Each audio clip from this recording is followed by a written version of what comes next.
아멘이 무슨 뜻인지 다 알고 계시는 거예요. 할렐루야. 근데 계시록에 보니까 우리 예수님의 이름 중에 하나가 아멘이라는 이름이 있어요. 아멘. 우리 예수님의 이름 중에 하나가 아멘이에요. 그분은 무조건 아멘만 있었다는 거예요. 바울 사도도 그랬었어요. 그 말씀이 있죠. 그렇죠? 그분은 no, 싫습니다. 아닙니다. 이게 없었어요. 우리 예수님은 100% 아멘만 있었다는 거예요. 할렐루야. 아멘. 그래서 이 아멘이라는 것은 그래서 계시록에서는 예수님의 이름 중에 하나가 아멘이라고 했었어요. 그분이 워낙 아멘의 사람이셨기 때문에 그분의 이름이 아멘이었던 거예요. 그래서 우리가 아멘 많이 해도 그 자체가 사실 은혜가 되는 거예요. 내가 예수님의 이름이 내 안에 있구나. 할렐루야. 아멘. 그래서 아멘은 정말 소중한다. 소중한. 그리고 천국 방언이라고 들어보셨을 거예요. 천국 방언. 옛날에 신학교 다닐 때 어떤 교수님이 여러분들 방언 다 하십니까? 저는 천국 방언 하고 있어요. 그러더라고요. 무슨 소리를 하려고 했더니 제가 하고 있는 천국 방언이 이겁니다. 그래서 아멘 할렐루야. 아멘 할렐루야. 천국 방언이라고 하시더라고요. 이 땅과 하늘에서 만국 공통어. 아멘 할렐루야. 아멘. 아멘과 할렐루야는 이 땅과 하늘의 영원한 방언 중에 정말 할렐루야 만국 공통어예요. 전 세계를 돌아다녀 다 알아들어요. 예수님의 이름도 그렇고 할렐루야. 아멘. 그러시면서 이번에 좀 더 추가해가지고 천국 방언이 또 있는데 그러면서 감사합니다. 사랑합니다. 잘못됐습니다. 용서해 주시옵소서. 이게 또 천국 방언이라고 하시면서 하시더라고요. 그래서 그때 신학생들이 마음에 새겼어요. 방언이라는 게 몰리지 않구나. 몰리지 않구나. 할렐루야. 아멘. 그래서 우리가 땅에 사는 동안에 천국 방언을 많이 선포하세요. 할렐루야. 아멘. 그래서 아멘은 정말 신비한 거예요. 신비한 거. 아멘을 통해서 하나님은 은혜를 주시고 있어요. 아멘이라는 것은 영적으로 내 영이 입을 벌리고 하나님의 그 말씀을 내 안으로 받아들인다는 의미예요. 아멘이라는 것은 그 말씀을 내 것으로 취하겠습니다. 도장을 찍는 것 같고 또는 내가 아멘할 때 내 영이 입을 벌려서 하나님의 생명의 떡을 먹는 제수처럼 똑같아요. 아멘이라는 게. 할렐루야. 그래서 믿는 자에게 하나님의 말씀을 역사하신다 그랬기 때문에 아멘 할 때 그 말씀이 그 사람에게 성취되고 이루어지면서 영적인 생명의 떡으로 그 사람의 영이 사실은 먹고 마시는 거예요. 아멘 할 때.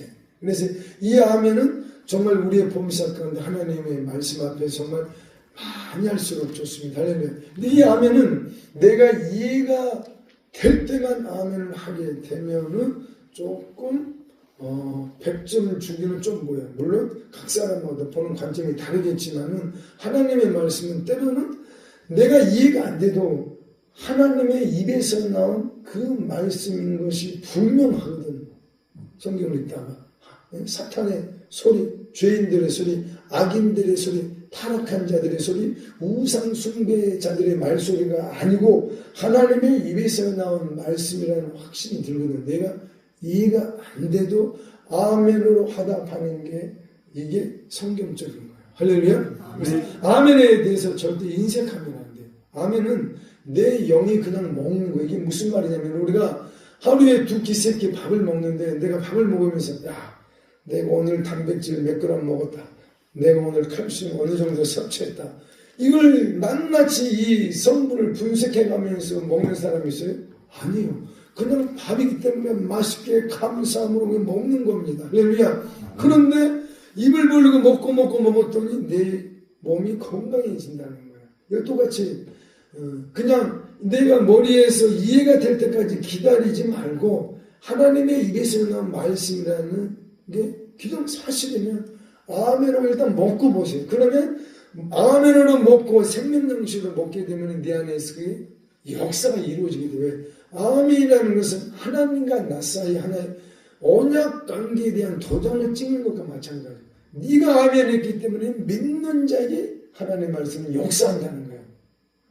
아멘이라는 것은 하나님과 나 사이 계약 관계, 언약 관계에 대한 도장을 찍는 거란 말이에요. 그래서 아멘을 했을 때 이 아멘은 여러분들이 다 정답들을 다 말씀하셨어요. 내가 그 말씀을 하나님의 말씀임을 믿습니다. 그 말씀이 나에게 적중되고 나에게 주시는 말씀을 믿습니다. 할렐루야. 아멘. 그렇게 되어줄 줄 저는 믿습니다. 할렐루야. 아멘. 그래서 이 아멘이라는 것은 하나님과 나 사이에 말씀의 언약 관계에서 도장을 딱 찍는 거라고. 네가 아멘했기 때문에 이 말씀의 주인공은 너다 이러는 거야. 믿는 자에게 하나님의 말씀이 반드시 이루어진다. 예수님께서 오셔가지고 복음서 보게 되면은 병자들을 치료할 때 보게 되면은 손수 만지셔가지고 치료하시는 게 많이 나와요. 근데 특이한 방법으로 어떤 사람은 눈이 멀었는데 침을 뱉어가지고 흙을 이겨가지고 눈에 발라가지고 신랑 모습에서 씻으라고 그랬어요. 아니 창조주 하나님이시고 또 그분의 혀의 권세라는 건 어마어마한 거예요. 예수님이. 근데 말씀 한마디만 해도 돼요. 그 병자가 눈먼 사람이 믿음이 부족했을지라도 예수님의 그 혀의 권세, 예수님의 그 믿음 때문에 그 눈이 뜨여질 수도 있는 게 예수님의 그 혀의 권세셨단 말이에요. 근데 말씀만 하셔도 되는데 침을 뱉어가지고 흘리게가지고 눈에 발라가지고 씻어줬어요. 누가 있어요? 가서 씻으라고 그랬단 말이에요. 또 어떤 사람은 눈을 저기 했더니 처음에 보였어요? 안 보였어요? 안 보이고 나무 같은 것이 걸어다니는 것처럼 보인다고 그랬어요. 그래서 다시 예수님 또 기도했었죠. 또 축복 기도했단 말이에요. 아니 권세가 어마어마하게 많으신 분인데 말씀 한마디에 천지를 진동하시는 예수님의 혀에 권세 있으신 분인데 두 번을 기도를 했어요. 예수님이. 그것은 오늘날 우리가 치유 사역을 할 때, 기도 사역을 할 때 우리에게 본이 되시려고 이렇게 하신 거예요. 할렐루야. 아멘. 그리고 또 하나 구약에도 이렇게 병을 치료할 때 대표적인 거 질병 치료가 구약에도 있었어요. 근데 누구 있었죠? 그저기 엘리사 때였나? 사렙다 가부였나요? 아들이 죽어가지고 그 몸 위에 올라간 애기가 죽었어. 애기가 죽었는데 이 사실을 알려가지고 애기를 어떻게 살렸어요? 몸 위에 올라가고 그 애기가 있는 방에 들어가서 눈을 닫고 얼굴과 얼굴, 손과 손, 온몸을 그 어린 애기한테 뭐 소년이었는지 하여튼 나이는 정확히 나와 있지 않기 때문에 그 아들에게 온몸을 그냥 통째 하나님의 선지자가 덮었어요. 오늘날 그런 식으로 치유 역사가 일어나고 줄자리 사달한다면은 2단, 3단 다 돼버려. 이 마지막 때는. 그래서 우리가 지혜롭게 기도사역, 치유사역을 할 필요가 있어요. 그렇다고 해서 그것을 우리는 부정할 수도 없어요. 그렇게 그 애가 살아났으니까. 무슨 말이죠? 예수님께서 병자들을 손수 만지시려는 문둥병자들도 예수님이 오른 만지면서 치료를 하셨어요. 물론 말씀으로 치유하셨어요. 예수님의 치유 방식들은 여러 가지로 나타났단 말이에요. 그래서 그 어떤 것도 우리가 성경에 나와 있다면 부정하면 안 돼요. 치유 역사에 대해서. 무슨 말이겠죠? 그런데 옛날에 30 몇 년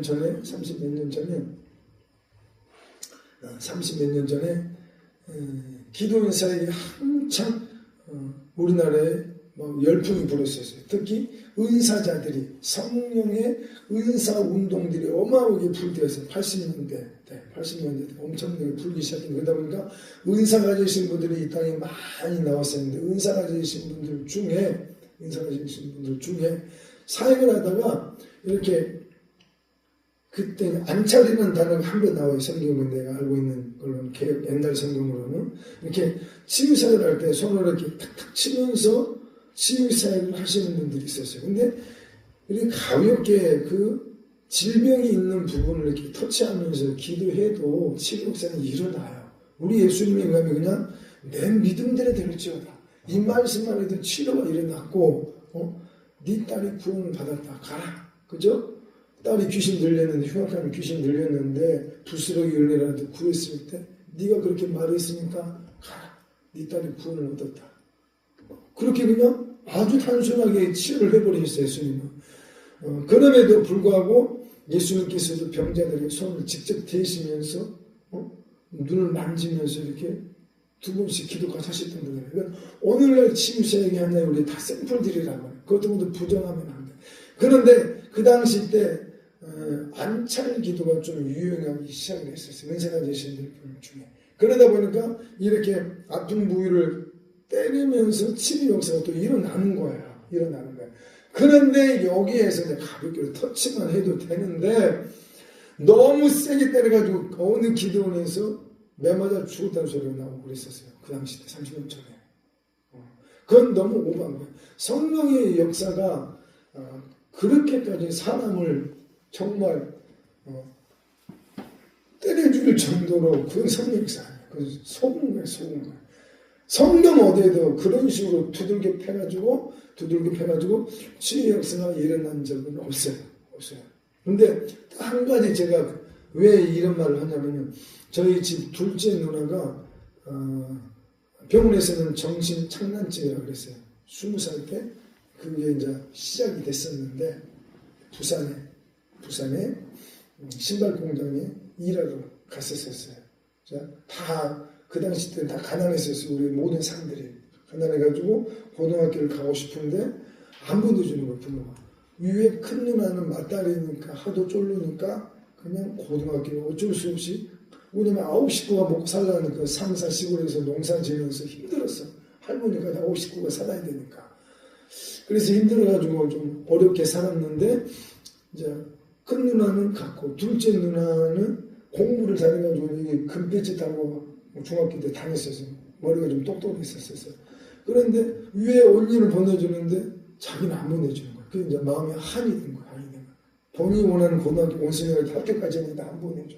그래서 한 2년 정도를 부모님들한테 시위해서 보내달라고. 그리고 어떤 때는 졸업을 했는데도 가방을 들고 저 상사 흘산 우산포 위쪽 흘산에 살았는데 거기에서 옛날에 죽도공 밑에 무슨 기술중학교인가 뭐 중학교인가 조그만 중학교가 하나 있었어요.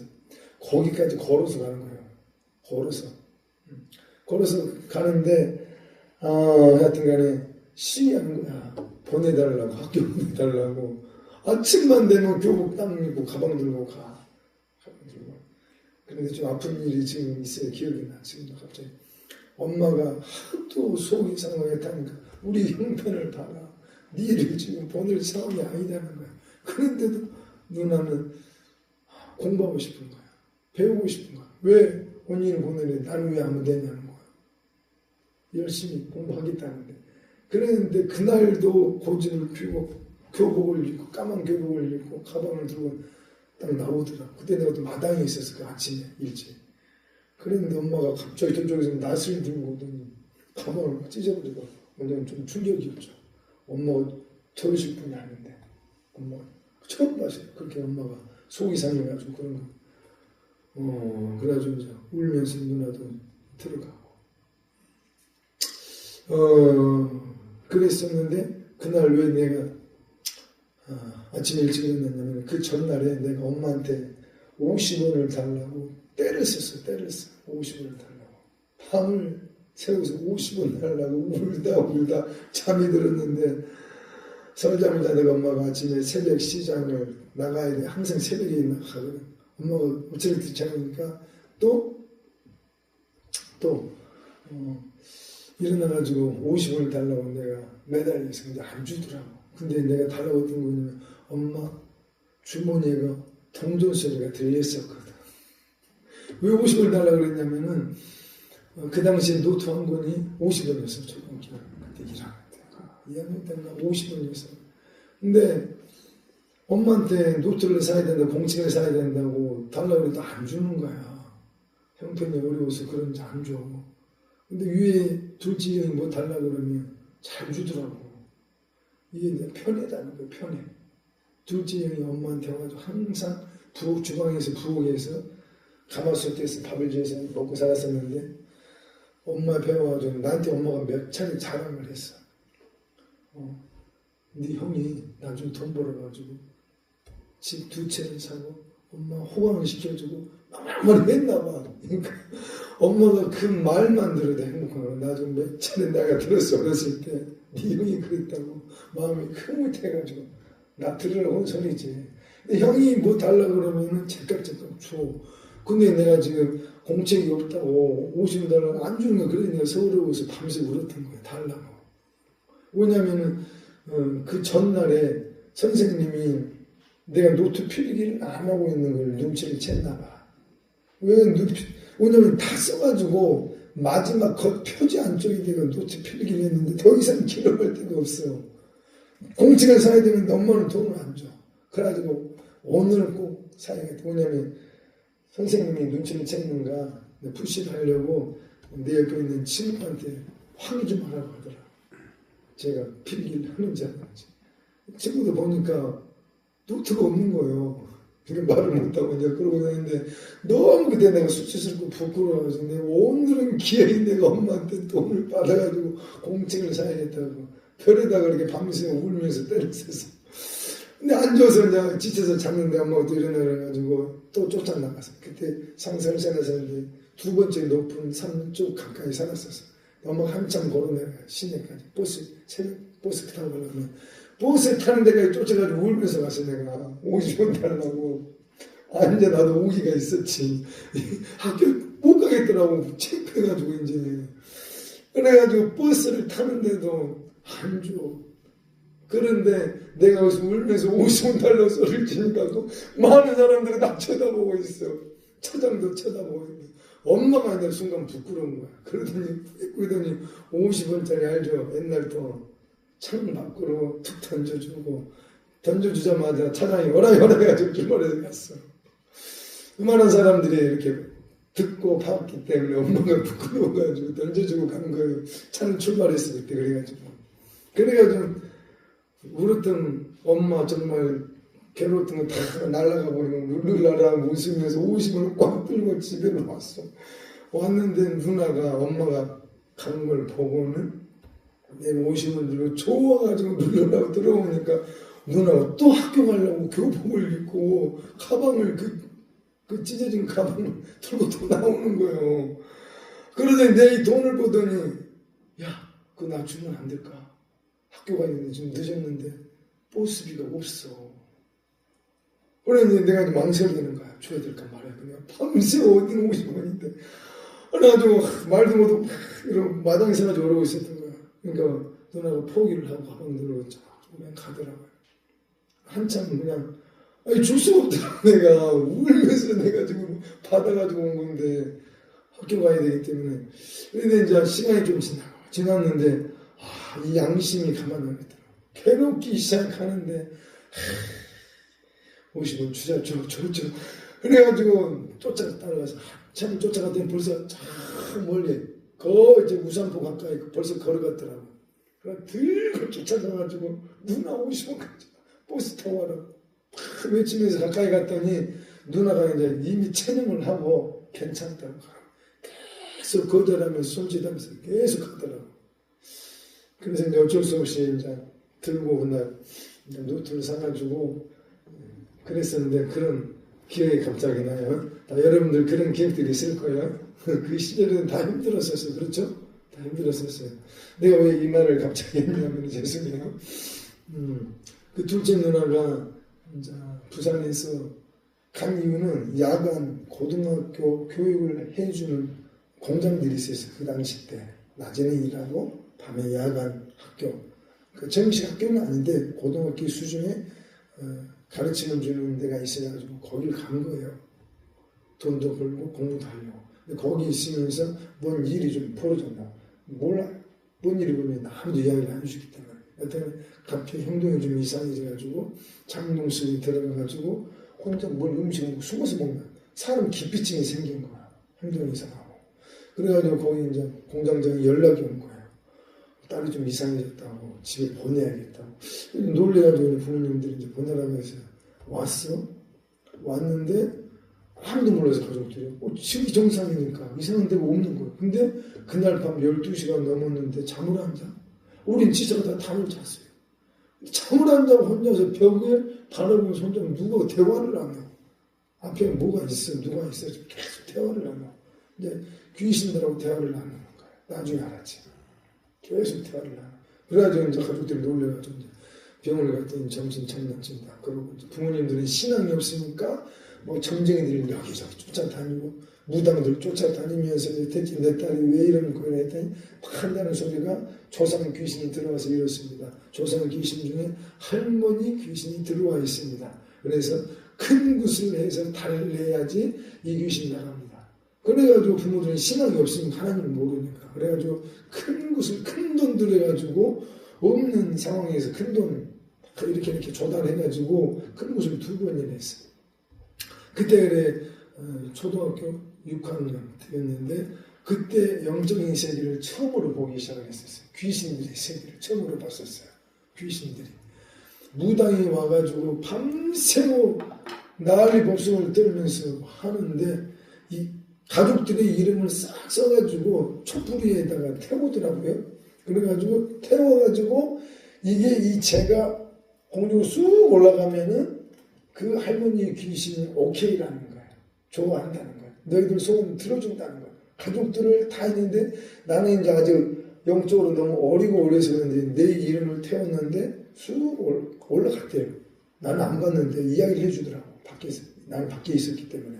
근데 큰 누나가 그 당시 때 성령의 불을 받아가지고 막 방언으로 막 눈물을 흘리면서 밤새 기도하던 때에서 누나의 첫사랑이 시작돼서 시골 교회에서 성령의 불체험을 해가지고 막 미친 듯이 이렇게 밤 늦게까지 교회에서 기도하고 막 보고 그랬었어요. 혼자서 그 어두운 밤에 지금도 기억이 나요. 그래가지고 밤 늦을 때는 어떤 데 나를 데려와가지고 옆에 눕혀놓고 이제 기도도 하고 그랬었는데 누나 이름을 써가지고 그 촛불에다가 딱 태우는데 어머 올라가지고 나면 뚝 떨어져 버리더라고요. 누나 것은 뚝 떨어져. 그래가지고 귀신이 싫어한대. 큰 누나는 싫어한대. 기분 상했대. 큰 누나는 싫대. 누나가 성령 받아가지고 방언으로 기도하는 시절이었기 때문에 귀신을 알아봐 버리더라고요. 그래가지고 여하튼간에 귀신이 안 나갔어요. 여하튼간에 귀신이 무당 통해서 희한한 짓거리를 많이 하더라고요. 그때. 그러고 나서 이제 또 아주 용한 무당을 하나 또 찾아가지고 저 동술전 다리 밑에서 아주 큰 곳을 했어. 큰 돈 들여가지고 그때 저도 놀랐었어요. 온 가족들이 다 있었어요. 누나 옆에 놔두고 그 무당이 좀 레벨 그 세계에서 좀 급수가 있는 무당이었는데 갑자기 이제 뭐라 아니 저희들 하는 짓거리가 있잖아요. 이상한 짓거리 하다가 신이 온다는 거야. 그러더니 신이 쑥 들어오더니 내가 눈뜨고 봤어 이렇게. 정확히 내가 째려보면서 살펴보려고 신기하기도 하고 봤더니 무당 얼굴이 갑자기 창백하게 확 변하더라고. 변하면서 신이 들어왔다는 거 자기 몸속으로. 할머니 귀신이 들어왔다는 거야. 응? 할머니 귀신이 들어왔는데 그 속에 뭐라 하니까 그 목소리가 이상하게 할머니 목소리가 막 나오는 거예요. 입에서. 놀란 거예요. 그러니까 엄마 아버지는 엎드려서 막 큰절하기 시작을 하고 그런데 내가 그 장면을 보면서 놀랐던 게 그 무당 얼굴이 변하더라고요. 광대뼈가 쑥 나와. 나도 놀랐어요. 무당 얼굴 형태가 얼굴 골격이 변하더라니까. 그리고 턱이 슬쩍 벌어지면서 이렇게 삐뚤어지면서 이렇게 말을 하기 시작하는 거예요. 내가 초등학교 3학년 때 할머니가 돌아가셨기 때문에 얼굴이 생생하게 기록을 하고 있어요. 나는 어렸을 때 키워줬던 할머니이기 때문에 내가 생생하게 기억을 해요. 할머니 얼굴을 보이는 거예요. 그 무당 얼굴에 할머니 얼굴이 입 모양이 살짝 이렇게 틀어지게 계셨거든요. 이렇게 틀어지면서 목소리도 할머니 목소리가 나오는 거야. 이거 가족들이 놀래가지고 엎드려가지고 큰절로 난리했어요. 그래가지고 막 귀신을 달래야지 나간다고 해가지고 막 석석 빌고 난리고 소리를 두고 큰 돈 들었으니까 막 난리지. 그랬는데 안 나갔어. 그래가지고 그 이후로 또 부모님들이 신앙이 없으니까 용한 중들 쫓아다니고 절간 쫓아다니고 별의별 다 남묘호랑배 갑자기 뭐 기치료 한다는 그 희한한 도사들 쫓아다니고 별의별 다 다녔었어요. 부모님이 딸 치료를 하려고 뭐 병원에서는 정신장난증인데 정신병원을 입원시켜놔야 되는데 그런 상황이 안 됐으니까 그래 어떻게 치료를 해보려고 병원에서는 치료할 수 있는 게 아니었으니까 그래서 그렇게 했는데 다 안 돼. 다 안 돼. 용한 절간도 많이 쫓아다녔었어요. 도석 되는 절간들도. 그랬는데 다 안 돼. 그래가지고 최종적으로 큰 누나를 콜한 거야. 큰 누나는 이제 직장생활을 막 하고 있었는데 그가 믿는 하나님께 한번 데려나가. 그때서 이제 하나님을 찾기 시작한 부모님들이 세상 방법으로 대책이 없는 거 아무 없는. 그래가지고 이제 그 당시 때 여수 요나기돈이라고 있어요. 없어진 걸로 알아요. 지금은 그 당시 때 그 원장님이 상당히 혀의 권세가 있었어요. 치료 역사도 나타나고 귀신도 쫓아내고 그런 시즌이었어요 그때. 그래서 누나가 이제 소식을 듣고 누나를 데리고 그 기도는 아예 들어갔어요. 이제 자기 직장, 자기 인생 내려놓고 동생 살리려고 데리고 들어가 버렸어요. 거기서 있다가 3개월 안 돼가지고 귀신이 깨끗하게 다 나갔어요. 깨끗하게 나가서 말똥 완전 정상이 정상. 완전 깨끗해. 그랬는데 시간들이 몇 개월이 지나니까 이제 부모님들이 걱정해요. 딸 둘이야 여기 있는데 생활비를 넣어줘야 되는데 형편이 안 되는 거야. 부담이 올라오니까 데려오고 싶은 거야. 그래가지고 원장님은 얘를 한 3년 정도는 놔둬야 돼. 이 정신적으로 역사하는 귀신들은 좀 레벨이 귀신들 세계에서 높기 때문에 말씀으로 무장되고 스스로 이놈들을 대적할 수 있을 정도까지 좀 훈련받게끔 놔둬야 된다 그랬어서 원장님 반대했었어. 이 상태로 가게 되면은 일곱 귀신들이 다시 들어올 수 있다는 거야. 이 생각 쪽에서 어떤 감정 상처를 통해서 들어온 놈들이라서 세게. 그렇기 때문에 말씀으로 무장되고 스스로 대적할 수 있는 단계까지 가기까지 여기서 기도를 생각하게 놔두라고. 근데 부모님들이 우겼어. 우리가 열심히 신앙생활 예배 드리고 할 테니까 허락해달라고. 부모님들이 했으니까 어쩔 수 없이 누나를 이렇게 데리고 왔어요. 데리고 왔는데 뭐 3개월도 안 됐어요. 2달, 석 달 안 된 걸로 내 기억이 지금 기억으로는. 그랬는데 부모님들이 뭐 신앙생활 합니까? 그냥 딸 낳으려고 교회 나가서 예배 드리러 오는 상황이지. 뭐 기도 생활도 안 하죠. 그냥 예배만 그냥 간신히 드리고 오는 상황이니까. 그랬는데 3개월도 안 돼서 다시금 이상한 증상이 오더니 옛날보다 더 강팍해져 버렸어요. 강팍해지기 시작했는데 말을 절대 안 들어요. 이제 부모님 말도 안 듣고 내 말도 안 듣고 누구의 말도 안 들어. 근데 성경에서 나간 놈이 다시 그럼 7귀신이 들어온다면 우리가 목격해버린 거예요.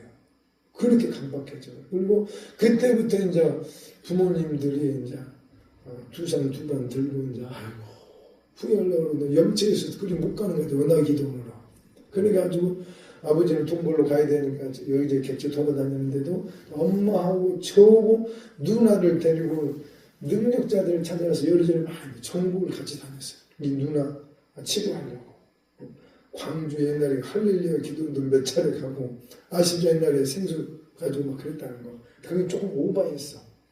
처음에 성령의 역사가 나타났는데 저도 이제 누나를 데리고 거기 몇 차례 좀 갔었어요. 소문이 하도 많이 나니까 갔었는데 그분이 치료 역사가 나타나는 거야. 내가 거의 사람이 너무 많아가지고 팔 정도로 너무 많은 사람들을 갔더니 생수통 들고 다 어마어마한 사람들 왔어. 근데 맨 앞쪽에 왔어. 내가 눈으로 확인하려고 진짜 치료되는 거 하려고 맨 앞에 와 있어. 그랬더니 그 중에 한 분이 남자분인데 암이야. 거의 죽을 단계로 와 있는 거야. 말기로 와 있는 거야. 말기암 환자 남자인데 배를 거듭 올렸어. 그래가지고 손을 갖다가 이 가슴 쪽에다 대놓고 원장이 기도를 하더라고. 뭐 이렇게 예수 이름으로 다 기도를 하는데 그냥 대국이죠 그때는. 그분이 특이한 게 치료하는 게 손가락으로 푹 찔러가지고 상처 자국을 내가지고 거기서 이제 빼내는 식으로 치료 역사를 특이했어요. 그래가지고 2단, 3단을 빨리 찍혔어요. 거기는 너무 특이해버렸기 때문에 예수님의 이름으로 치료하긴 하는데 이 상처 자국을 내면서 치료가 일어나니까 그것 때문에 빨리 2단, 3단 돼버렸죠 거기. 왜냐면 누나가 이제 급하니까 우리 일단 가봤어요. 치료 역사가 많이 나타난다니까.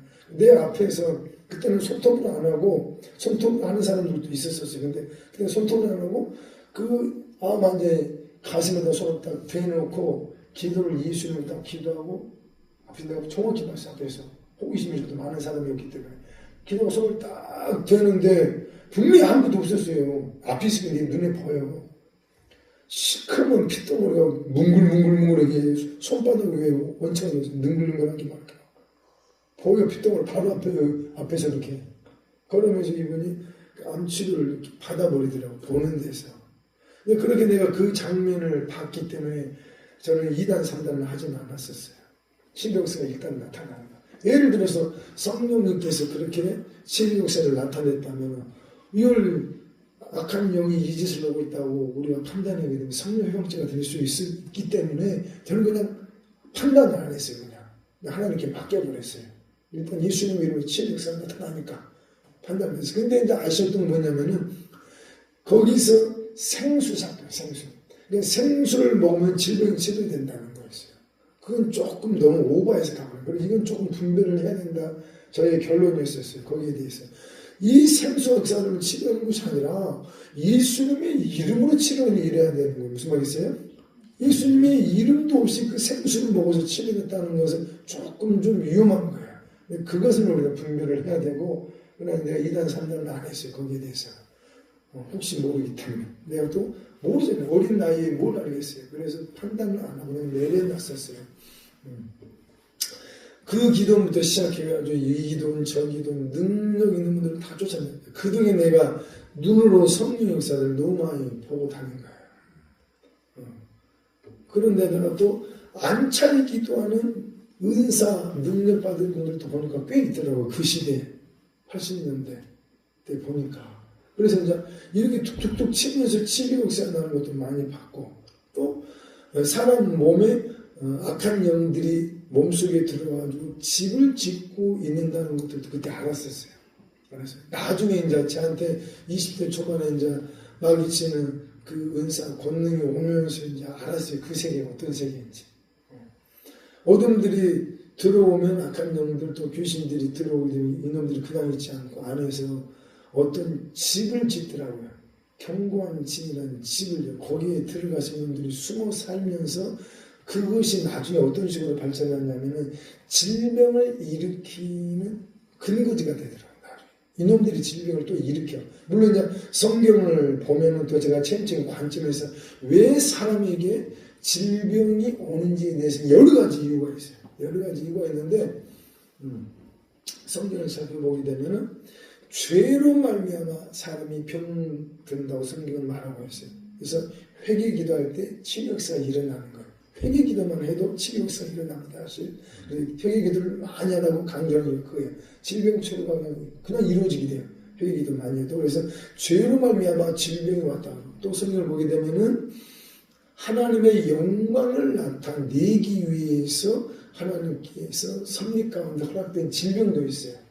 그런 질병이 있고, 또 하나는 대표적으로 사도 바로죠. 내 몸에 사단의 가시가 있다고 그랬어요. 이런 경우 같은 경우는 연담병이라고 해요. 우리가 옛날부터 연담병이라는 게 또 있어요. 이 사역자가 이것으로 인하여서 겸손해지고 하나님께 더 기도하고 매달리게 되고, 그래서 연담병의 목적을 갖고 찾아온 질병도 있어요. 때가 되면 하는데 또 만지시는 사실인 것들 다 그 연단의 기간이 다 끝나면 하면 또 만지셔요. 이게 있고, 또 하나 성경을 보게 되면은 내가 건강관리를 못해가지고 생긴 질병도 있어요. 체험적인 관점에서. 왜냐면 하나님께서 우리가 건강하게 살려고 그래서 구약에 보게 되면은 먹어라 먹지 말라 먹어마지 음식 율법이 있었어요. 왜냐면 하나님께서 부정한 것들을 먹지 말라고 한 이유는 우리의 건강이 그렇게 좋은 게 아닐 때는 먹지 말라고 하는 것이 사실은. 물론 지금 이제 예수 그리스도의 이름으로 기도하면서 물론 이제 이상한 건 먹지 말아야 되지. 뭐 뱀을 잡아먹는다든지 내가 키우고 있는 그 애완개를 잡아먹는다든지 그건 조금 너무 오버한 거고, 개고기를 먹는다든지 뱀을 잡아먹는 그건 저는 절대 반대예요. 아니 이 시대에 먹을 게 얼마나 많은데 꼭 그런 걸 먹어야 되겠습니까? 먹을 게 천진데 정말 먹을 게 없어가지고 굶주려 죽는 상황이라면 그런 상황이라면 좀 몰라. 또 먼저 해병대 특수부대 요원들은 마지막 생존을 위해서 뱀을 잡아먹는 쥐새끼들을 들쥐를 잡아먹는 훈련도 하긴 해요. 생존을 위해서 훈련을 위해서. 그렇지만은 먹을 게 천진데 그런 거 저는 절대 먹지 말라 그래요. 뱀도 먹지 말고 개도 먹지 말고 무슨 말이죠? 그건 별로 좋은 거 아니에요. 먹을 것도 많은데 꼭 그런 거 먹어야겠습니까? 저는 개인적으로 누가 물어보면 그건 그 이야기는 해요. 뱀 먹지 말고 개고기 먹지 말라고 말을 해요. 개인적으로 그렇게 말을 해줍니다. 아무튼 간에 내가 성경에서 먹지 말라는 걸로 좀 상관할 필요는 있어요. 우리 건강을 위해서 하시는 말씀드렸기 때문에 참고는 하라는 거죠. 그래서 우리가 체력 단련을 해야 돼요. 사실은 체력 관리를 해야 되는 거예요. 그래서 내가 체력 관리, 건강 관리를 잘못해가지고 잘못된 생활 습관, 식습관 때문에 오는 질병도 있다는 거예요. 그래서 이건 뭐 죄에 대한 관점은 또 아니에요. 이것은 우리가 관리를 못하는 거기 때문에. 그래서 이런저런 이유로 우리에게 질병들이 찾아옵니다. 그러나 중요한 것은 우리가 회개기도 많이 하고 예수님의 이름으로 기도하면 치료 역사가 우리에게 나타난다는 거예요. 할렐루야. 그래서 하나님께서 연단으로 주신 질병들은 연단에 잔이 찼을 때 그건 떠나가고 치료 역사가 일어나요. 그래서 내게 있는 어떤 질병들이 연단병으로 온 건지 또는 이것도 있어요. 치료 생활을 하다 보면은 또 죽기 생활을 하다 보면은 조상들이 너무나도 악을 행하고 반복된 무상숭배의 죄가 너무 누적된 거야. 이게 이제 출애굽기나 신명기 보게 되면 자기가 죄를 짓게 되면 그 죄가 3, 4대까지 내려간다는 말씀이 있어요. 이거 가지고 논란이 많아요. 내가 예수님 믿으면은 예수 혈통으로 내가 갈아탔는데 예수님 피가 내 안에 성만찬을 통해 예수님 피 우리 안에 들어왔잖아요. 내가 예수 혈통이고 내가 하나님의 가문으로 옮겨 탔는데 내가 왜 조상들의 저주를 내가 갖고 있어야 된다는 건가? 이것 때문에 논란이 많은데 그러나 성경을 자세히 보게 되면은 부모님의 이가 시다고 해서 자식의 이가 시다고 말 못한다고 그런 말씀이 있어요. 그런 속담을 못하게 하려라. 근데 그 문맥을 쑥 살펴보게 되면은 죽는 문제에 관해서 그 문맥이 다루고 있어요. 죽는 문제에 관해서는 조상들이 지은 죄와 상관없다는 거예요. 자기 죄로 자기가 죽는다는 거예요. 근데 성경에 보면은 죄의 삭은 사망이라 그랬기 때문에 일단은 자기 자금죄만 생각하더라도 죽음에 대한 문제는 누구도 예외가 없다는 거예요. 그래서 그 외의 것들은 얼마든지 유전죄로 타고 내려올 수 있어요. 되게 우리 한국 사람 같은 경우에는 우상숭배죄가 너무 많아. 그래서 조상들이 쌓은 이 유전죄, 우상숭배죄가 타고 내려와가지고 이것으로 인하여서 자녀 세대들 가운데 후손들 가운데 질병들이 생기는 게 있어요. 이걸 보고 이제 우리는 일반적으로 유전병이라 이렇게 말해요. 유전병. 부모 중에 위암으로 죽는 자식들이 위암으로 걸 확률이 높아요. 왜냐하면 조상들의 그 죄가 계속 이 죄의 보응이죠. 이 죄의 질병이 저절로 가는데 이것들이 타고 내려오는 거예요. 그래서 똑같은 부분의 역사, 오히려 이제 축기생활을 하다 보면 그런 것들을 우리가 발견하게 돼요. 이건 체험적인 거기 때문에 참고만 하세요. 이런 세상 것들은 성경에 나와 있지 않기 때문에 일단 참고만 하시면 될 줄 압니다.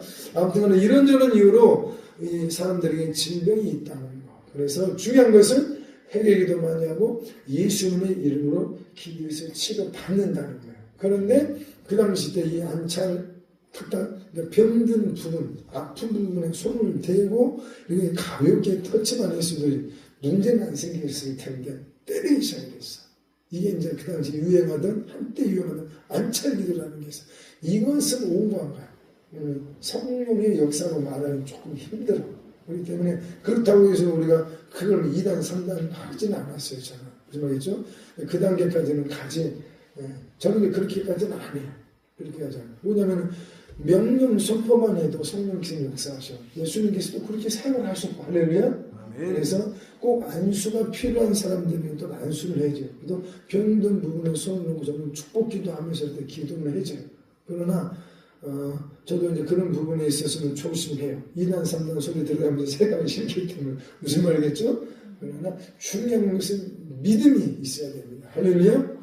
믿음이 있어요. 그리고 성경에 보게 되면은 아픈 자가 있느냐. 장로를 초청해서 그 당시 목회자를 두고 하는 말이에요. 목회자들을 초청해서 위하여 기도해라. 회개 기도하면서 축복 기도해라. 치유 기도해라. 근데 오늘날 주의 종들이 양들이 아프면은 신방도 안 가는 사람도 있고 병원 가라고 권하는 사람도 있고 그건 성경적인 것이 아니에요. 정말 병든 성도들이 있고 아픈 성도들이 있으니 그 성도들을 붙잡고 정말 눈물 한번 흘려봐야 하지 않겠어요? 이건 예수님의 명령이에요, 명령. 그렇기 때문에 이 마지막 때는 뭐 특별히 목회자들뿐만 아니라 또 각 가정의 대표가 되시는 부모님들은 자식들이 아프거든 먼저 아버지 앞에 예수님의 이름으로 기도해야 돼. 눈물로. 할렐루야. 아멘. 이렇게 눈물 흘리면서 기도 한 시간, 몇 시간 기도도 안 해보고 목회자들이 병원 가세요. 이건 그날에 가서 반드시 우리 하나님께로부터 책망이 있어요. 반드시 책망이 있어요. 그 말씀이 있기 때문에 그런 말을 하는 거예요. 그러한 종들이 하나님이 심판한다 그랬기 때문에. 그래서 이 마지막 때 우리가 항상 깨어있으시길 예수님의 이름으로 치유의 역사가 우리 가운데 있길 예수님의 이름으로 축복합니다. 아멘. 오늘 본문 말씀 저마다 갑자기 아멘에 대한 부담이 갑자기 쑥 와서 지금 제가 아멘에 대한 말씀부터 여기까지 왔는데 아멘은 여하튼 간에 예수님의 이름 중에 하나니까 아멘 많이 하십시오. 할렐루야. 아멘. 아멘은 하나님과 나 사이에 언약 관계에 대한 도장을 찍는 거예요. 네가 아멘을 했기 때문에 아멘이 무슨 뜻이냐고 다 100점짜리에 대해서 정확히 정답들을 다 말씀하셨어요. 그래서 아멘 할 때 네가 아멘 했기 때문에 이 말씀이 네 복이라는 거예요. 아멘.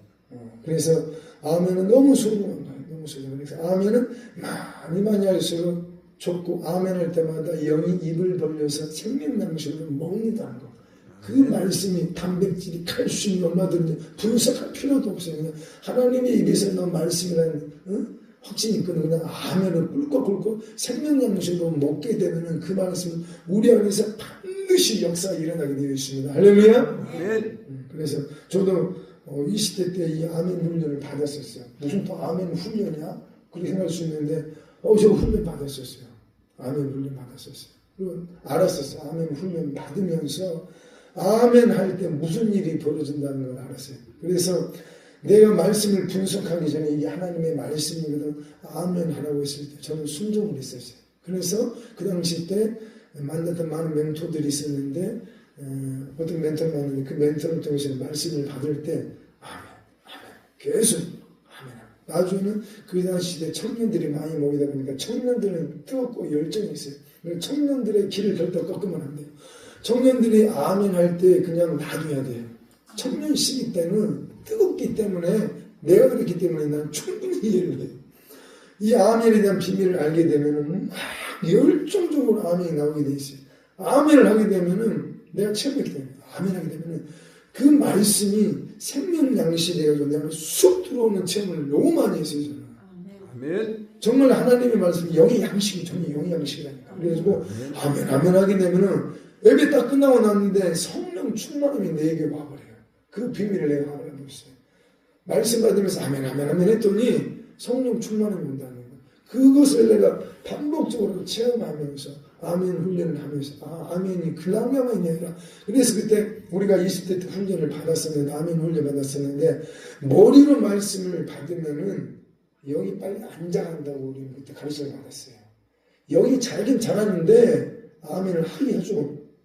속으로 아멘해도 다 아멘하지. 아버지는 우리의 속 중심을 보시기 때문에 속의 마음으로 아멘해도 아버지는 다 알고 계셔요. 그런데 아멘을 하는데 내 머리로 이해될 때까지 기다리다가 아멘을 하게 되면 다른 사람은 하나님의 말씀이라고 인정하거나 아멘을 하면은 그 사람은 벌써 생명 양식으로 먹고 마시고 있는 거야. 그래서 순종을 해봤어요. 그랬더니 성령 충만함이 순식간에 오는 거야. 그래서 여러분 다 체험해봐야 돼요. 왜 아멘이 이렇게 중요한가? 하나님과 나 사이에 말씀 언약에 대한 도장을 찍는 거예요. 계약을 맺는 거예요. 아멘 딱 할 때. 네가 아멘 했으니까 네 믿음대로 된다는 거야. 아멘이 믿습니다잖아요. 아멘 할 때 네가 아멘 했기 때문에 이 말씀이 네 복이라는 거야. 내 생명 양식이라는 걸 하나님이 인정해 줘 버린다는 거야. 그래서 성령 충만함이 왔어요. 그래서 제가 청년들한테는 꼭 이런 이야기를 해줘요. 아멘 훈련 받아가라고. 그래서 아멘이 그냥 아멘이 아니라 정말 생명 양식이라는 걸 체험을 해야 돼요. 성령 충만함이 그렇게 와버리더라는 거예요. 그래서 우리가 아멘을 통해서 예수님과 인격적인 만남이 있으시길 예수님의 이름으로 축복합니다. 아멘. 오늘 본문 말씀을 전하려다가 이게 시간이 너무 많이 가고 오늘 짧게 끝나려고 해서 사실은 찬양 좀 많이 하고 좀 아직 우리가 좀 은혜가 필요해서 좀 찬양 시간을 좀 많이 갖자는 또 요청도 있어가지고 제가 존중하려고 찬양을 좀 많이 준비했어요. 사실 내가 지금 준비를 찬양을 많이 해가지고 왔는데 자꾸 아버지가 말씀을 자꾸 감동을 막 주니까 내가 지금 순종을 하고 있는 거예요. 지금 할렐루야. 아멘. 시간 좀 갖지만은 성령께서 기뻐하실 줄로 믿습니다. 할렐루야. 아멘. 앞에 화면 보시면서 우리 짧게 준비한 말씀 짧게 한번 훑어보고 갑시다. 저번 주에 우리가 잠깐 살펴봤어요. 박군의 마음에 대해서 이성봉 목사님이 전하셨던 박군의 마음에 대해 저번 주에 살펴봤는데 안 들으신 분이 있어가지고 살짝 좀 우리가 복수 좀 하려고 제가 잠깐 가지고 왔어요. 앞에 화면 봅시다. 잠언 26장 25절을 보게 되면 그 말이 좋을지라도 믿지 말 것은 뭐라고 했어요? 그 마음에 7가지 가증한 것이 있습니다. 또 에레미야 17장 9절에 보니까 만물보다 거짓되고 심히 부패한 것은 마음이라 누가 능히 이를 알리요. 그래서 사람의 마음에 부패한 것들이 있다는 거예요. 마음이 7가지 가증한 것들이. 왜 이런 말을 했을까? 잠언에서 에레미야 선지자. 또 마가복음 7장에 보면 예수님께서 친히 하신 말씀이에요. 또 이르시되 사람에게서 나오는 그것이 사람을 더럽게 하느니라. 같이 시작. 속에서 사람이 마음에서 나오는 것은 간생과 음란, 도둑질, 살인과 간음과 탐욕과 악독과 속임과 음탕과 질투와 비방과 교만과 우매함이니 이 모든 악한 것이 다 속에서 나와서 사람을 더럽게 한다. 그래서 사람의 마음속에서는 이러한 것들이 있다는 걸 예수님이 친히 말씀하시는 거예요. 지금 이 말씀을 듣고 있는 제자들은 예수님을 지금 구세주로 메시아로 받아들인 구원받은 제자들이에요. 할렐루야. 아멘. 구원받은 하나님의 아들, 딸들인데도 불구하고 사람들 마음속에는 이게 있다는 거예요. 내가 분명히 회개기도에는 뭐 내 안에 죄가 있어야 아니에요. 사도 바울도 이것 때문에 엄청나게 힘들었다고 그랬어요. 내가 이방인의 사도인데 사도의 표적들이 나타났거든. 죽은 자를 살리고 있었거든, 사도 바울이. 근데 로마서 6장, 7장 보게 되면은 죄성에 대한 문제 때문에 너무 고통스러워. 내가 왜 사도가 돼가지고 죄를 왜 짓냐? 내가 악을 왜 행하잖아. 나중에 결론이 뭐였어요? 죄가 죄를 지었고 죄가 악을 행한다고 그랬어요. 7장 마지막 쪽에 뭐라 그랬어요? 자기 자신의 몸을 뭐라고 그랬어요? 사망의 몸이라고 그랬어요. 사망의 몸. 그렇죠? 그래서 우리 마음 속에는 이런 죄성이 있다는 거예요. 죄성. 죄의 뿌리가 있다는 거예요. 이건 신앙생활을 제대로 해보고자 하는 사람은 다 이런 경험하고 알고 있는 거예요. 부인할 수 없으면 부분에 있어서. 그래서 이것들이 우리 안에서 뽑혀야 예수님 오실 때 알고 신부로 우리가 올라간다는 거예요. 아멘? 아멘. 그러니까 우리가 휴구받는 것, 예수님의 신부로 신령한 몸으로 변화되어가지고 올라가는 이것은 영원한 영혼 구원에 대한 문제하고 좀 다른 차원의 문제. 이거 헷갈려 하시면 안 돼요. 예수님의 신부가 돼서 올라가는 이것은 알곡성도. 이 마지막 때는 지금 추수 때인데 이 추수 때는 말 그대로 익은 곡식을 추수하는 게 추수예요. 덜 익은 곡식들은 농부들은 조금 더 가을 햇살에 익으라고 놔두게 되어 있어요. 다 인정하시죠? 아멘. 그래서 예수님께서 익어진 알곡 신부들이 그날에 변화돼서 하늘 웨딩홀로 인도한 바다 예수님과 가게 되어 있어요. 알곡. 그래서 우리가 알곡 신부로 이 마지막 때에 드러나기 위해서 기름 튼 불 준비하고 오늘 본문 읽었던 성령의 9가지 열매들이 곧 알곡 성도들을 말하고 있는 거예요. 아멘. 그래서 성령의 열매들, 이 알곡 신부들을 우리가 반드시 드러나기 위해서는 이 죄의 뿌리, 죄성들이 다 뽑혀야 돼요. 예를 들어서 혈기가 뽑혀 나가잖아요. 그러면 그 공간 안에 예수님이 온유함의 성품과 열매가 쑥 들어오게 되어 있어요. 이게 비밀이에요. 우리의 마음의 그릇이 청소가 안 되면 그 어떤 것도 들어올 공간이 없어요. 공간이 없어요. 이게 비밀이에요. 그래서 하나님 앞에서 우리가 끊임없이 우리 안에 있는 죄성을 놓고 회개기도하고 예수 이름으로 대적하고 예수 피로 다 녹아나가는 할렐루야. 네. 성령의 소멸로 다 터져라 명령하면서 반드시 이 죄성, 이 죄의 뿌리들을 싹 뽑아내시길 축복합니다. 아멘. 그리고 이 죄성의 뿌리를 뽑아낼 뿐만 아니라 또 뭔 문제가 있다고 그랬어요? 신부단장할 때 중요한 거예요. 상처에 대한 문제, 상처에 대한 문제. 죄의 뿌리가 뽑혀 나갔는데 제가 한 일주일 지나서 어떤 형제를 또 만났는데 그 형제 안에 그 놈이 더 센 놈들이 더 와르르 또 들어와 있어. 뭔 일이 있었냐고 물어보고 또 그 귀신도 실토를 했고 언제 어떻게 들어왔던 거까지 다 실토를 했는데 알고 봤더니 네, 상처에 대한 영역에 있어서 우리가 알고 있어야 돼요. 죄된 죄성이 혈기가 빠져나갔어도 내가 어린 시절 때부터 특히 가정의 상처가 우리는 많아요. 사실 가정에서부터 내가 부모로부터 억압받는 환경, 아빠에게 받은 매맞은 기억들이 있어요. 저도 매를 많이 먹고 컸기 때문에 아빠에 대한 미움이 강히 있었어요. 증오심이 있었어요. 아빠가 날 너무 수치스럽게 때문에 어렸을 때 어떤 나에게 수치스러움이 있었냐면 아버지가 술을 너무 좋아해요. 너무 좋아해요. 엄마하고 맨날 싸웠어. 집에 들어오기 싫을 정도로.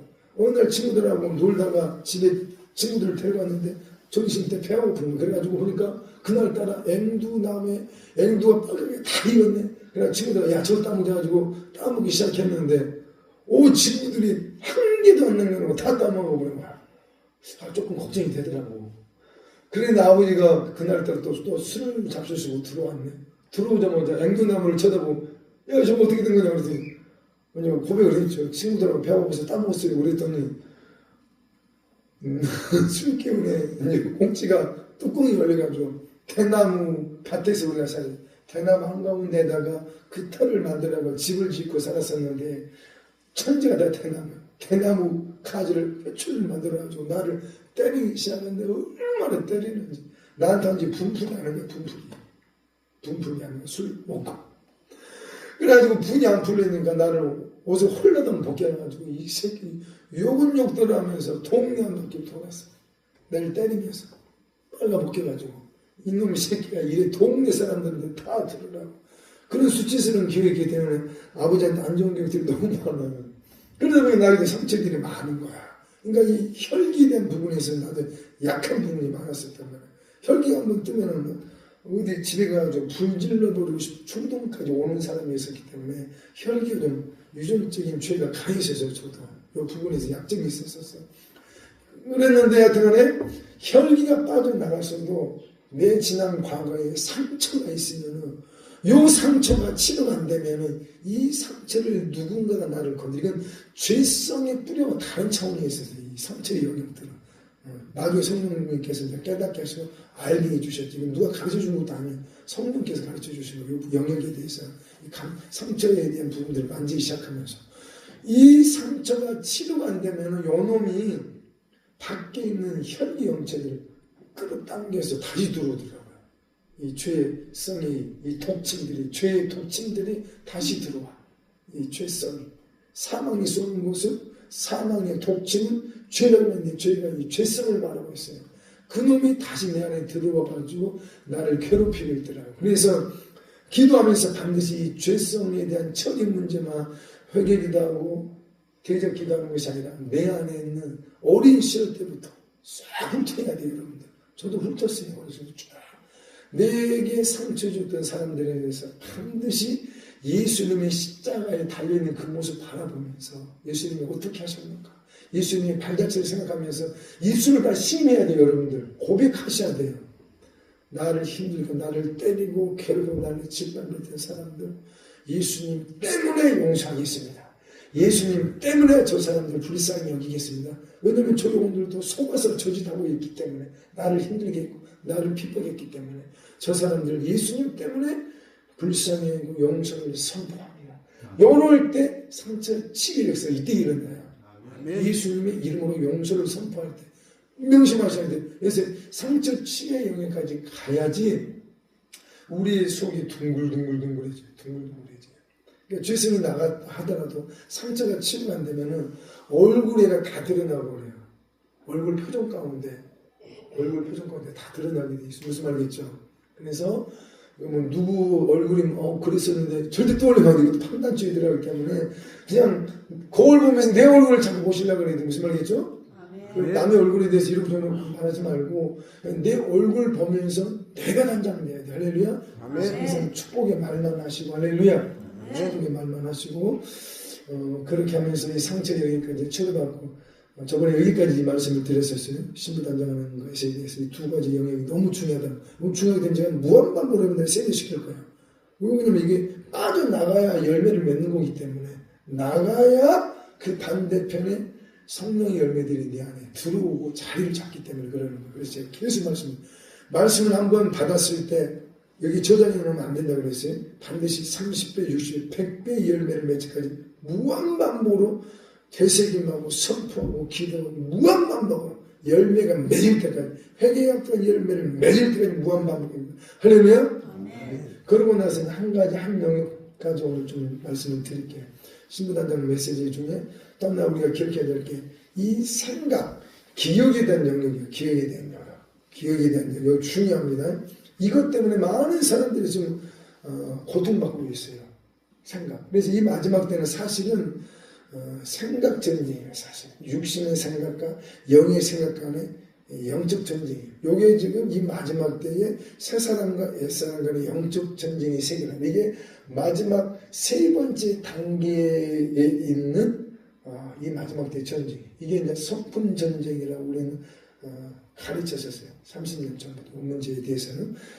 이 전쟁을 해야 되는데 우리의 이 생각, 이 뇌세포 기억이 있는 이 부분을 놓고도 우리가 꼼꼼히 아버지 앞에 손을 여쭈면서 돌아보셔야 돼요.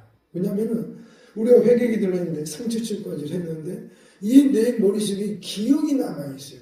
이 기억에 남아있는 이것이 나중에는 실오라기가 돼가지고 요거를 타고 또 어둠의 영들이 낚시질해요. 밖에서 우리의 생각을 탁탁탁 건드려요.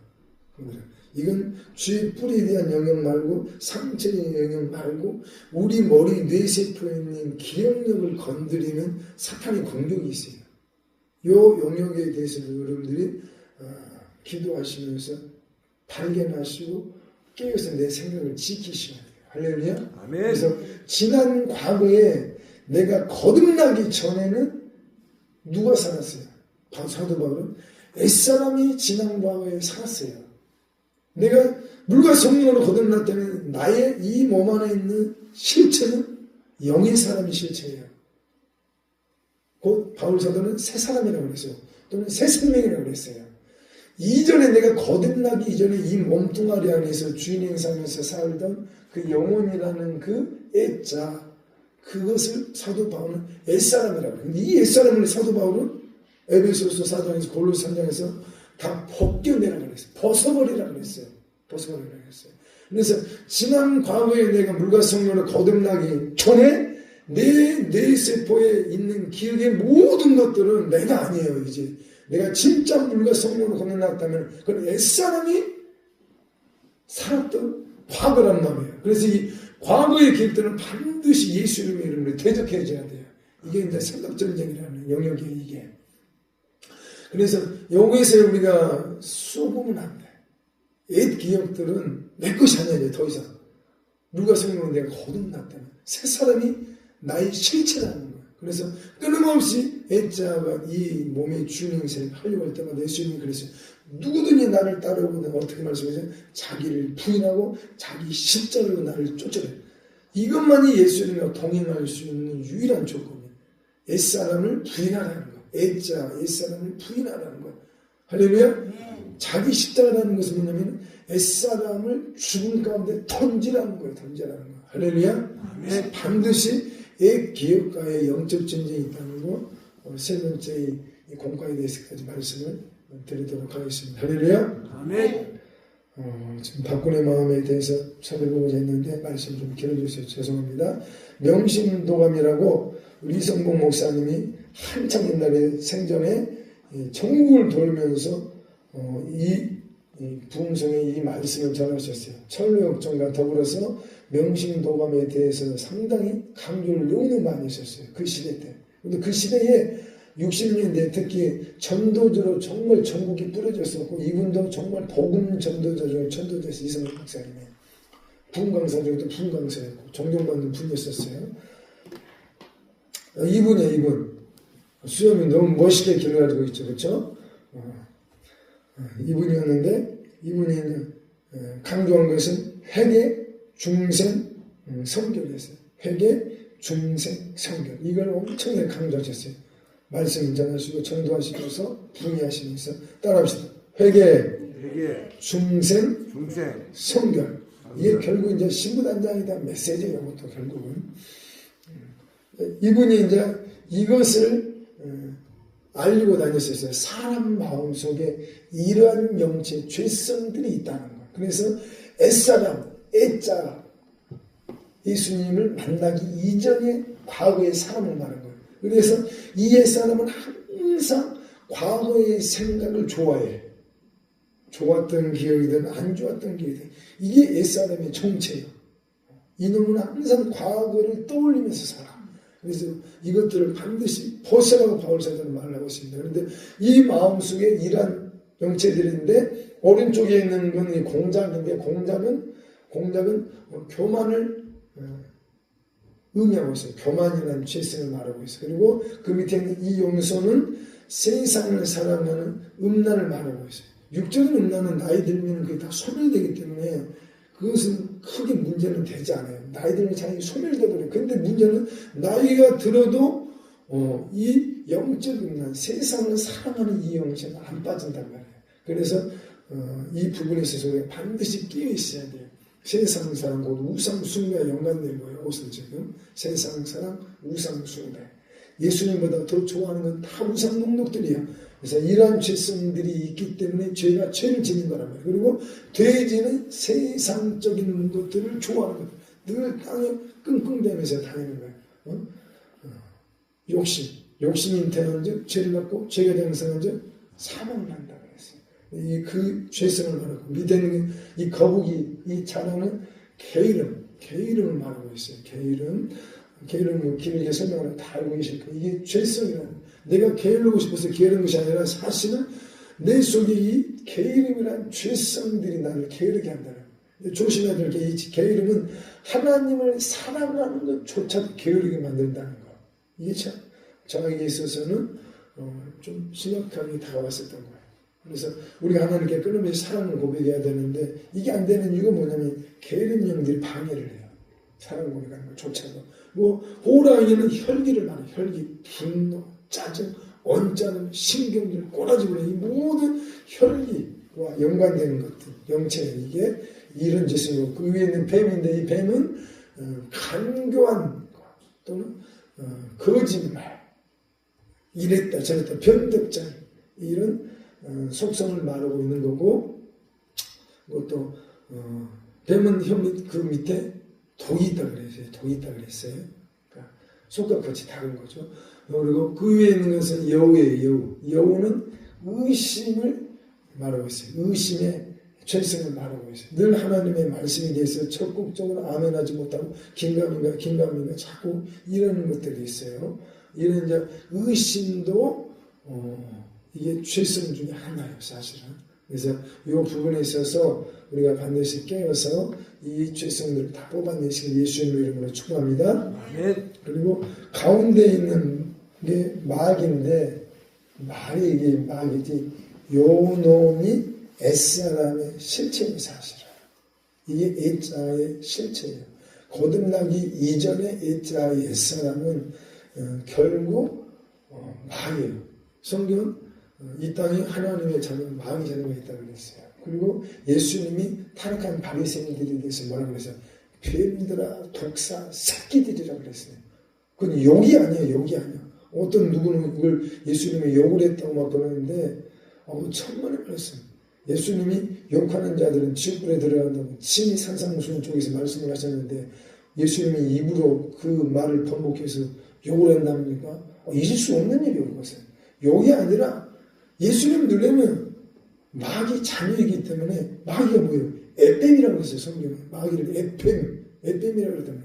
뱀의 자식들이니까 뱀들아 독사 새끼들이라고 정확히 예수님 눈에 보이는 것을 말씀하신 거란 말이에요. 그래서 이런 실체가 마음속에 있다. 그래서 옛사람은 결국 마귀 새끼인데 뱀 형태를 좀 띠고 있어요. 이 마귀를 닮았다고 이 말이에요. 이해하셨죠? 무슨 말인지?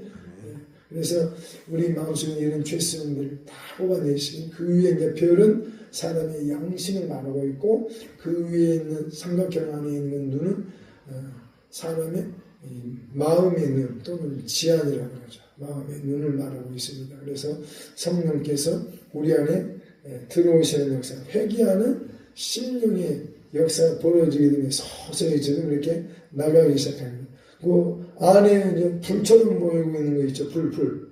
이것은 이제 성령의 불의 역사 또는 예수님의 피의 역사를 말하고 있습니다. 예수님의 피의 역사 또 성령의 소멸의 불의 역사를 말하고 있습니다. 그래서 예수님의 피와 성령의 불로 말미암아 우리가 회개기도할 때 이런 역사가 있다는 거예요. 이런 죄성들이 우리 몸에서 빠져나갑니다. 할렐루야. 아멘. 그래서 회개기도를 많이 하게 되면은 이건 그냥 지나가고 이제 성령께서 비둘기는 성령을 말하고 있어요. 성령께서 이제 내주하시는 사람이 되게 되면은 거듭난 사람이라는 거. 이게 진짜 하나님의 자녀라는 거. 이 상태. 이게 하나님의 자녀라는 상태예요. 더 이상 이제 이 안에 햇사람이 다 벗겨지고 없는 상태예요. 할렐루야. 아멘. 이때는 오직 왼쪽에 천사가 이건 수호천사를 입혀서 수호천사 거듭난 사람들이 하나님께서 수호천사들을 다 붙여줘요. 근데 여기서 오직 말씀, 오직 예수님의 십자가의 복음만 들고 이제 신앙생활하는 상태를 말하고 있습니다. 할렐루야. 아멘. 반드시 우리가 이러한 거듭남의 삶으로 이 마지막 때 예수님의 이름으로 다 등장되시길 예수님의 이름으로 축복합니다. 아멘. 할렐루야. 오늘 이 말씀이 좀 길고 부담이 많아가지고 여러분들한테 이 말씀 전하도록 시간이 많이 갔어요. 양해 바랍니다. 할렐루야. 아멘. 다음 주 목요일 우리 찬양을 좀 더 많이 해보겠습니다. 할렐루야. 아멘. 오늘 시간이 많이 간 이상 짧게 그래도 우리 찬양 하나 부르고 또 우리 중보기도 합심기도 제목들이 있습니다. 이거 펼쳐놓고 눈으로 보시면서 한 5분 정도만 우리 기도하는 시간 갖고 오늘 예배를 마무리하도록 하겠습니다. 우리 내게 만족함이 없었네.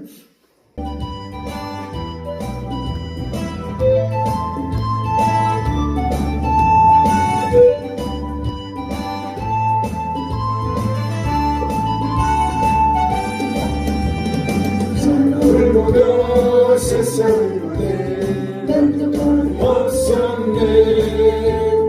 나의 하나님 그를 때 나는 만족하였네. 저기 맨날에 태양을 보라 더 이상 나 삶을 모아라 존재의 생을 보아 나를 사랑하시네. 나의 하나님 한 분만으로 나는 만족하겠네. 사랑을 보며 세상을 보네 만족함이 없었네.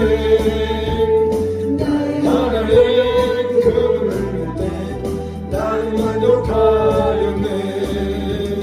동남풍아 오라라 서남풍아 오라라 가슴 앞에 가봐 예수 향기 달리 할렐루야. 가슴 앞에 가봐 예수 향기 달리 할렐루야. 할렐루야. 주여 세워보는 기도합니다.